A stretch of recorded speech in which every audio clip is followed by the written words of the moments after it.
Myst, the Book of Donnie continues with Video 9 as read by the bathroom reader. I am covering for the Plurality Report, who was wondering if Chun-Li likes the fact that the death of grass has a deadly virus resembling her name. The house of Rojethe had been impressive, but Rojader's house was simply astonishing. The entrance hall alone, with its sweeping stairways and magnificent windows, was enough to take the breath, and the party from Donnie stood there, as Rojader came down to greet them, quite in awe of their surroundings. Merrim watched Horan Rojader embrace Atris, conscious of a change in him since the previous evening. Then the governor had seemed stern and distant, even when he smiled or laughed. But today he seemed more at ease, much more relaxed in his own home. If one could call something this palatial home. I am so pleased to see you all once more, Rojader said, looking about him, including them all in his smile of welcome. Nearby stood two servants, in attendance, their heads inclined, their distinctive look, wine-red cloaks, and wire-fine silver hair, familiar now. You must be hungry, Rojader went on. There are some light refreshments in the lower gallery, if you would come with me.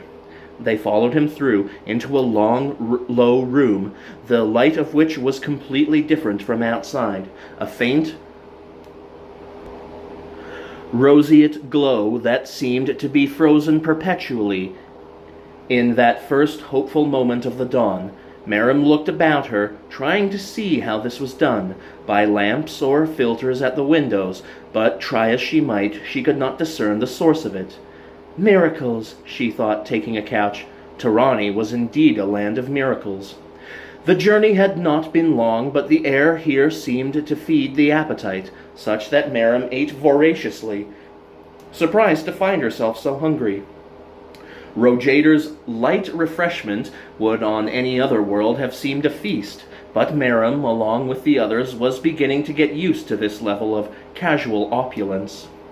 As for Horan Rojader, he watched them silently, picking at this and that, letting his guests eat and drink their fill. Only then, when he saw that most were satisfied, did he look to Atris and, smiling, say, I understand you are fond of books, Atris. Very fond. They are the lifeblood of a culture. Indeed, Rojader said, nodding gravely. I also understand that you wish to know more about this land of ours. Atris glanced at Aedra, who was looking down. That is so. I hope to learn something of its history and development. Its history? There was a strange movement in Rojader's face.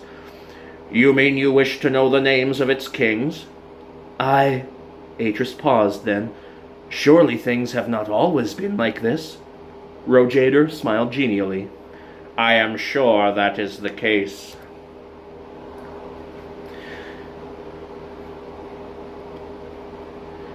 Then there will be books, perhaps, that talk of how things once were. Maybe, Rojader said, with an uncharacteristic vagueness. He turned and snapped his fingers. At once, one of the servants turned and vanished through the doorway. Atris, sensing some kind of awkwardness concerning the matter, let it drop. Tell me, Governor, he said, how long will it take us to reach the capital? 3 days, Rojader answered, reaching across to pluck a small black oval fruit from one of the bowls. But tonight you will stay here as my guests. Before then, however, let me show you my house. He stood. You asked me about history, Atris. Well, this house has stood here, much as it is now, for close on 4,000 years. And before then there was another house, and before that... Rojader shrugged. 4,000 years. Catherine looked about her at the effortless elegance of the room. Unlike Donnie, which felt ancient, the very stones worn down beneath one's tread, this place seemed newly built. Not a speck of dust met the eye, not a single sign of aging.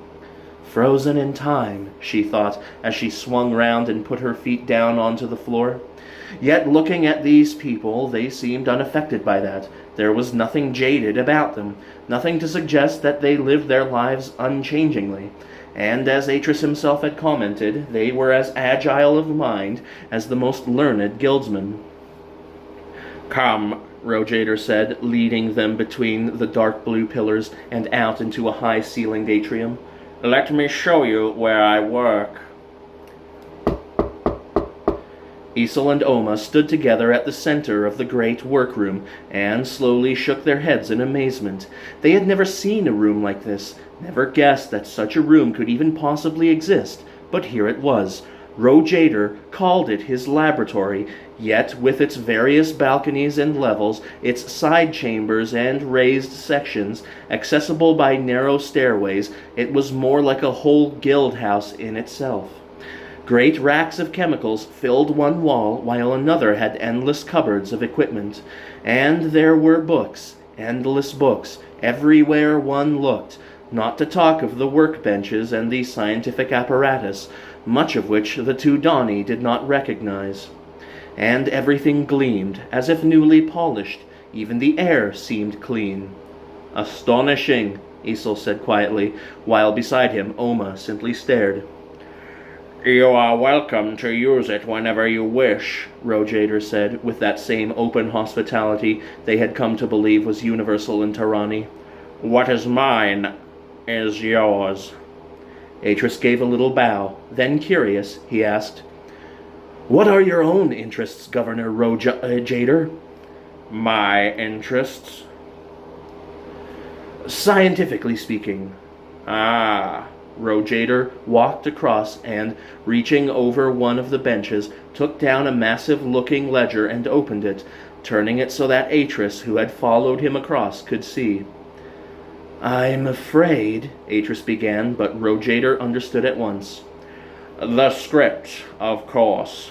It differs from your own, I understand.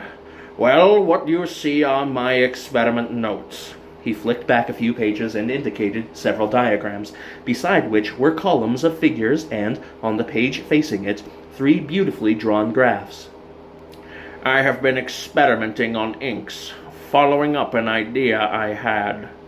Atris stared at the pages, clearly fascinated, despite the difficulty of reading the Tarani script. It was not so different when one concentrated. "But enough of that," Rojader said, leaving the book where it lay.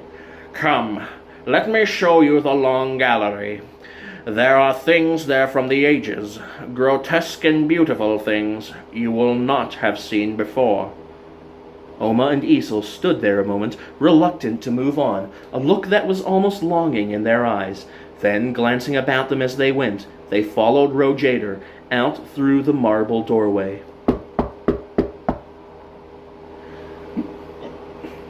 It was another hour before one of the stewards showed them to their suite of rooms, high up on the east side of the great house.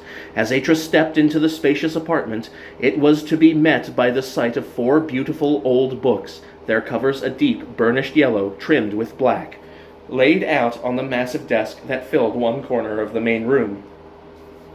Atris walked across and opened the first of the volumes. As yet he could not read the strange variant script, but he knew, without having to ask, that these were the books of Tarani history Rojader had promised him. The evening had been wonderful. There had been music and dancing and games, associative and rhyming, and any number of other clever things that they had never imagined. His mind reeled when he thought of all the things they had witnessed, the sounds, the tastes, the sights. "Do you still think these people are not Dani?" Catherine asked, coming alongside him. "After all you've seen, they speak a dialect very close to Dani, and they write ages, exactly like the Dani." Atris smiled. "I concede that the likelihood of them being related to the Dani is great, but I am certain that the truth is here, in these pages. I shall have Oma and Isel begin work on them at once." Catherine was quiet a moment, then she asked, "Does it not make you wonder, Atris?" "Wonder? Oh, it's just that I keep thinking about what Master Targan said, about the reason why this age was linked to Dani. For all this to exist and for the Dani to know nothing of it, that seems incredible." "Yes, and yet the books were left there to be a link between the ages. Why should that be?" Different paths, Atris mused. Yes, but why? Atris smiled and gently tapped the open page. The answer's here, I warrant. Then, closing the book, he went over to the door and threw it open. Oma! Isel! Come! I have a task for you. Adra called for them before the entertainment that evening. We can call for the others on our way, he began as he stepped into the room, then stopped dead, seeing Oma and Isel seated at the great desk in the corner, Merim and Iras talking with them animatedly. The histories, Atris explained. We have been busy learning something of your world. Something and nothing, Adra said, then, smiling, went on. As the prophecies say, through such tiny cracks, the past seeps through to the present. Catherine stared at Adra, surprised. You've heard of the prophecies here in Tirani? Rumors and old wives' tales mainly, but there are those in the city who have spent a lifetime studying such things.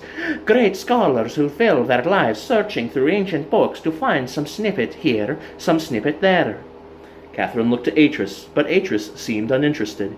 He had wandered over to the desk again, where Oma was quietly but insistently making a point about a line of text he had translated. For a moment she hesitated, then asked, Would it be possible to arrange a meeting with one of these scholars? Adra shrugged. I guess so. I don't see the harm in asking. And it's said these scholars love to talk of what they know. Catherine smiled. You seem a race of scholars, Adra. And so we are. But come, the governor awaits us. I understand he has arranged a very special entertainment in your honor. Atris turned back at this news. Then we shall leave the books for now. Come, Oma, Isel. There will be time for that on our journey. Our host awaits us. The governor stood before the door, a faintly amused smile on his face. It was, even by normal standards, a small door, barely large enough for a young child to pass through. Who will be first? Rojader asked, looking from one to another of his guests. You, Atris? Or maybe you, young Merim? Merim glanced at Atris, then nodded. You say that once inside I must choose within 30 seconds or all of the doors close? That is correct, Rojader answered. Sometimes there are 2 choices, sometimes 3. Sometimes you will have to climb, sometimes you will need to descend. But always, you have only 30 seconds to do so. And at the end of it? Catherine asked. You will see. So, Merim, are you ready? I am. Then go through. We shall see you again, sooner or later. Merim did not quite like the sound of that, but she was committed now. Putting her hand against the door, she pushed, then stepped inside into a room that was no bigger than a cell. As the door closed behind her, she noted the doors to her left and right, but she had already decided. She would go straight as far as she could go. 2 paces took her to the second door. She pushed it open and stepped through. This room was longer, thinner, the ceiling higher. There was a door in the ceiling, but no doorway to her right. Yet even as she took a step toward the facing door, the floor beneath her seemed to move, to turn. Though how it could turn she did not know. There were faint noises in the walls. Feeling slightly dizzy, she made her way across to the door facing her. Or was it the left-hand door now? She double-checked, the counting in her head, warning her that 15 seconds had already passed. Straight ahead, she told herself, pushing the door open. But what if the room had turned? Was she still heading in a straight line? This room, the third room, was circular. Not 2 but 5 different doors led off. And there, in the center of the floor, was an opening. A chute of some kind? She went across and stared straight down. Dare she go down there? An entertainment, she told herself, reminding herself of what Horan Rojader had said. It's only an entertainment. Merim eased herself over the lip and slid, down into darkness, then felt the chute turn and straighten. How far had she descended? 20 feet? More? She got to her feet and walked forward, her hand outstretched before her. Her hand met the flat, smooth surface of a door. She pushed, and stepped out into daylight. No, she thought, impossible, for now she seemed to be at the top of the building, the sunlight coming down through a clear glass roof. 2 doors and 30 seconds to choose, left or right, for there was no door facing her in this room. Besides, that plan had been abandoned, so what now? What alternate strategy did she use to get herself through this maze of rooms? Guesswork. She went left into what seemed to be a corridor, a single door at the end of it, another exit, a square hole without a covering hatch in the center of the ceiling. Yet even as she walked toward the door at the far end, the room seemed to turn yet again beneath her. And this time she knew she was not imagining it. The rooms were moving all the while, or maybe not all the while, but sometimes, perhaps when she made a certain choice. But there was no more time to think. Reaching up with both hands, Merrim pulled herself up into the dark. Or almost darkness, for there was a light, a big square patch of light, some way ahead of her, yes, and another just behind. Another choice. She turned 180 degrees, and as she did, she began to mentally retrace her steps, for in that instant she had understood. It was not necessarily the choice you made, it was the remembering. Her first instinct had been correct. She was certain of it now. The quickest way was to go straight ahead. For a time there was nothing but rooms, 50, maybe 80 rooms on who knew how many levels. And then, stepping through a door, Merrim came out into a huge sunlit dome, beneath the transparent roof of which was a massive water garden, with streams and islands and bridges, and, at the very center of it all, a huge pagoda-like structure in what looked like pearl, beneath the sloping roofs of which was a circle of chairs, most of which were filled by guests. Seeing her, Rojader stood and came to the rail, looking across to where she stood. "Well done, young Merrim," he called. "That was quick indeed. Why, I have known guests lost in there for days on end." Merrim blinked, wondering if she was being ribbed, then asked, And what would happen to them? "Oh, we would send someone in to bring them out, eventually. But do not fear, Merrim. We would not have let you languish in there too long, nor any of your party." He smiled, gesturing for her to come across the bridge. "But tell me, how did you manage to work it out?" Atris, who had been last to enter the maze, was the second to emerge, less than 5 minutes after Merrim. Stepping into the first room, he had had no real expectations of the experience. A maze was, after all, only a maze. Yet, as the rooms had begun to turn and he had got deeper in, he had begun to enjoy it, until, at the last, he had found a real delight in working out the puzzle. It had been like tunneling through the rock, and, after a moment, all manner of memories had come flooding back, and he had seen his father's face clearly for the first time in many years. A maze of moving rooms. Ingenious. He had said the word aloud, unaware that he had done so. "I am glad you think so," Rojader said, coming across the bridge toward him. "I was telling Merrim, it is never the same twice. For each traveler, the maze is entirely different." Atris frowned. "How, then, is it done?" "Oh, the rules of manipulation were set centuries ago. We but perfect an ancient art. But, sad to say, the days of the great maze-makers are long past. There has not been an original new maze for many years. At least, none I have heard of." "And those rules, they determine which rooms move and which do not?" "That is so, though not all the rooms can move. Like any building, the maze must have structural integrity. But within that rigid framework there is a great deal of flexibility, more than you can possibly imagine. If it were not so, then the maze would soon lose its power to fascinate." "Do you ever play the maze yourself, Rojader?" Rojader smiled. "Very seldom these days. I am not as sprightly as I was, but the young people are very fond of it, particularly when the choosing time is shortened." "Shortened?" "To 10, sometimes even 5 seconds." Atris nodded, imagining it.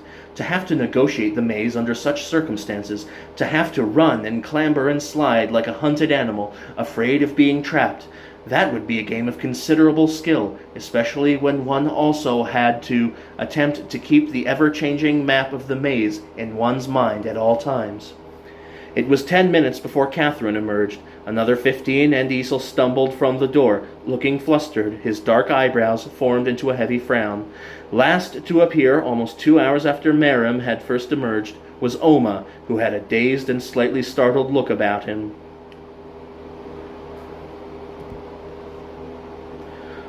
Everything was fine until the room started moving, he said as he took the last vacant chair. After that, he shook his head. And yet none of you were trapped, and none took more than 2.5 hours, Rojader said.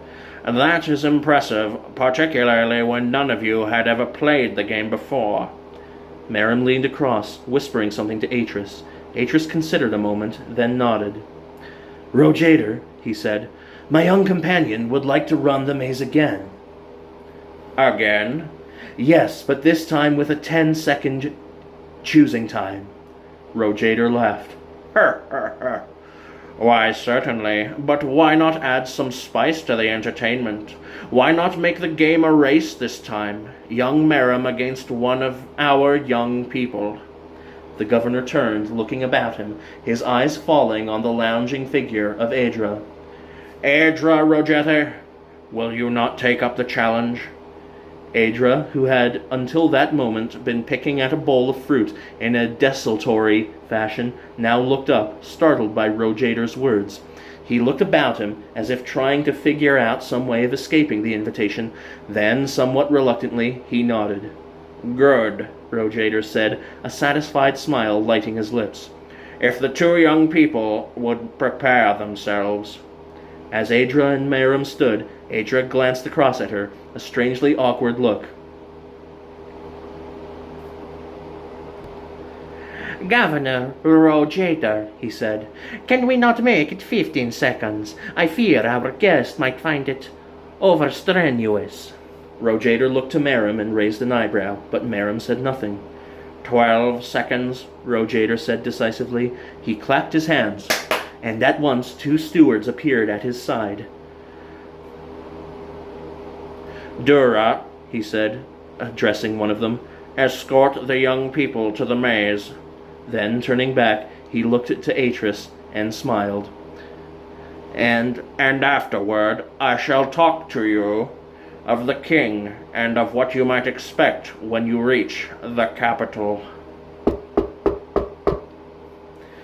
Twice she stepped into a room to find Aedra there already. Twice he stared back at her, startled, then moved on.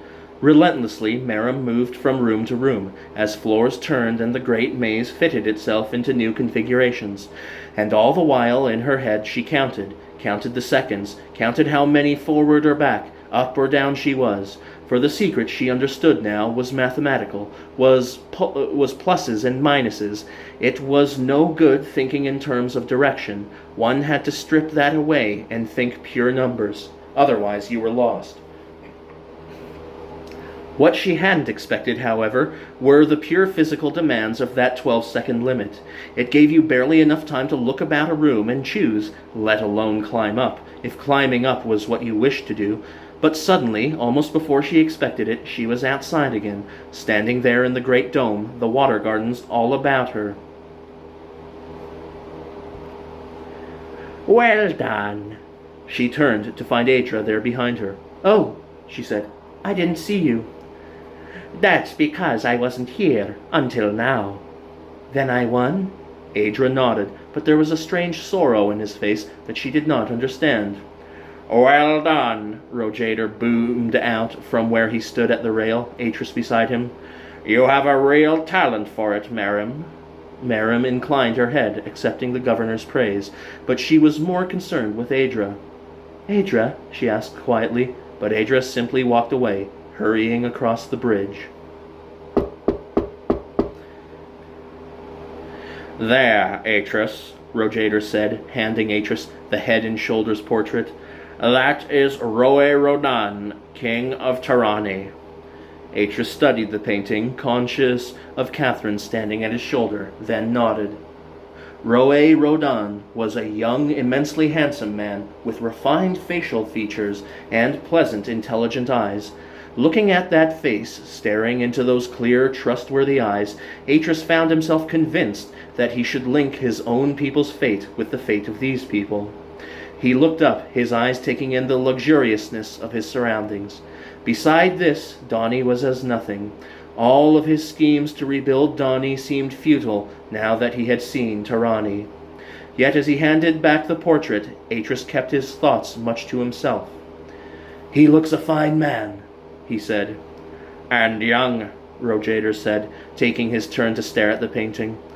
"He is not yet 100, but strong and a good writer, so it is said." A writer? Yet that fact did not surprise Atreus. He looked to Catherine and saw at once that she was watching him, an understanding in her eyes. "Then we shall have much to talk about." Rojader smiled, then set the portrait down. "Oh, of that I have no doubt at all."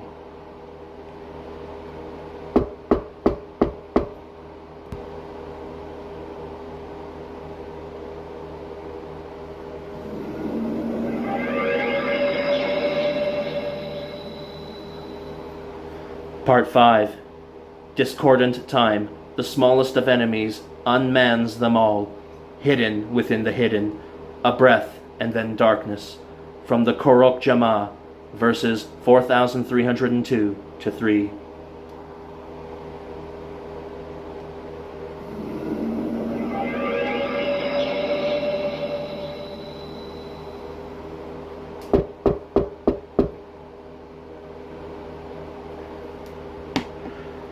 From where he sat in the stern of the governor's boat, Atreus looked out across a land of unending luxury, of glades and winding streams, of magical conceits and beautiful falls and of floral color.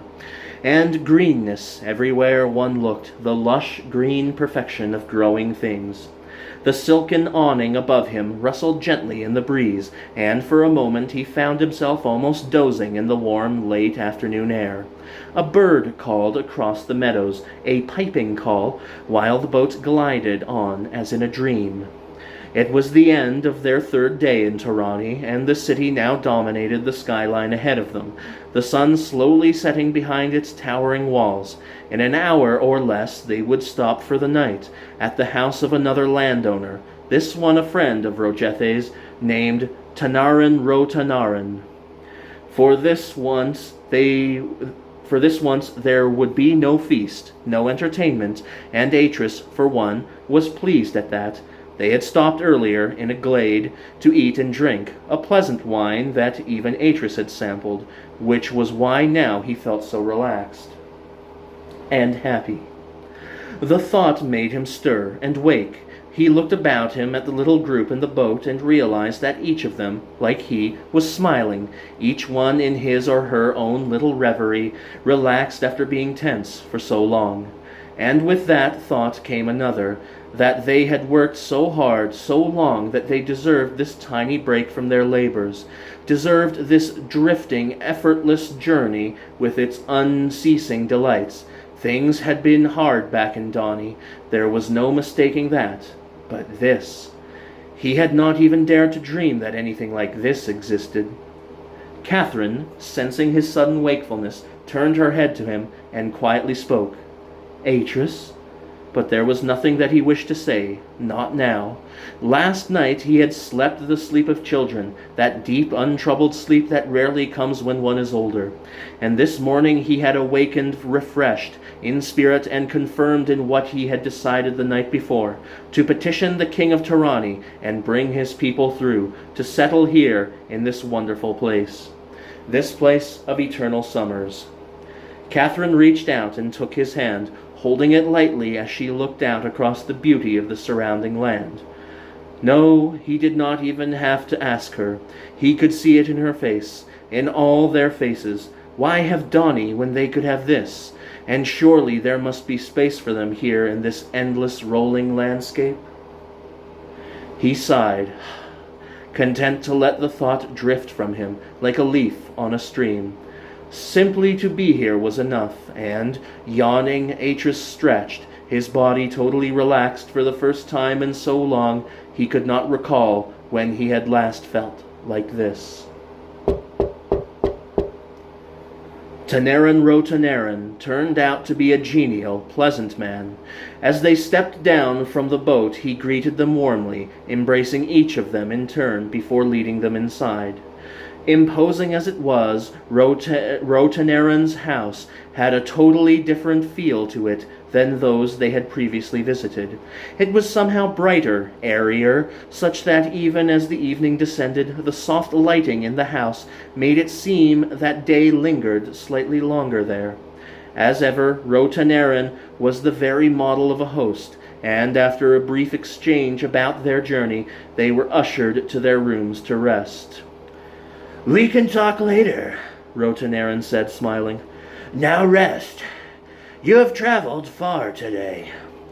Alone in their rooms, Atreus wondered if he should broach the subject of bringing the survivors over from Donny with Catherine, but it was she who spoke first. She was standing by the open window, looking out across the stepped lawns. "Have you noticed," she said, "how all in our time here we have never seen a kitchen, never seen a single plate brought or cleared away? It's as if the stewards supervise the air." Atreus laughed quietly. "To be perfectly honest, Catherine, I hadn't really thought about it. But no, I guess it is their way." "Etiquette, you mean?" He nodded, then went across to her. "I wanted to ask you something." She turned, meeting his eyes, then smiled. "You want to bring the Donny here, right?" "And those from Averone." That surprised her. She thought for a moment, then gave a little nod. "I see. You want to close the link." "Exactly." Catherine took a long, slow breath. "I agree. We cannot let what happened to Donny happen here," he went on. "You've seen this place. To think of it suffering the same fate. No, we must throw in our lot with these people. I will petition Roe Rodan when I see him." "And if the Averones do not wish to come?" "Then they can stay, but the book must be destroyed, the temple sealed."